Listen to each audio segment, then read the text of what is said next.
एक कहानी। शरारती सिनु और समझदार कोटी। एक छोटे से गांव में एक भाई और उसकी दो बहनें रहती थी। भाई का नाम बलिया था और बहनों के नाम कोटी और सिनु थे। बलिया बहुत मेहनती और जिम्मेदार था।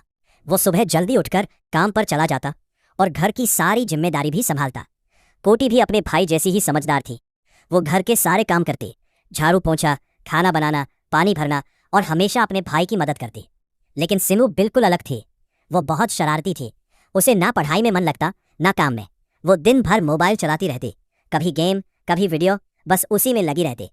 बलिया कई बार उसे समझाता, सिनु थोड़ा काम में हाथ बटा दिया करो और मोबाइल कम चलाया करो। कोटी भी प्यार से कहती, सिनु देखो हम सब मिलकर काम करेंगे तो घर अच्छे से चलेगा। लेकिन सिनु किसी की नहीं सुनती थी। वो चुपके चुपके घर से पैसे निकाल लेती और बाहर से चिप्स टॉफी खरीद कर खा जाती।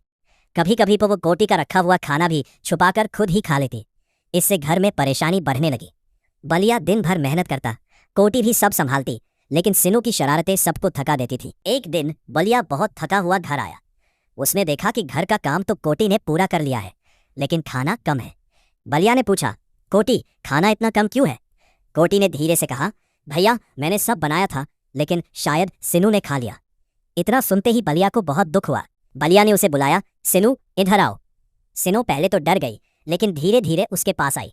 बलिया ने गुस्सा नहीं किया, बल्कि प्यार से बोला, देखो सिनु, मैं और कोटी दिन भर मेहनत करते हैं ताकि हम सब मिलकर खुश रह सके। लेकिन तुम अगर ऐसे ही चोरी करोगी और काम से भागोगी तो घर कैसे चलेगा? कोटी भी बोली, हम तुम्हें डांट नहीं रहे, बस चाहते हैं कि तुम भी हमारे साथ मिलकर चलो। सिनु की आंखों में आंसू आ गए। बाबा उसे अपनी गलती का एहसास हुआ।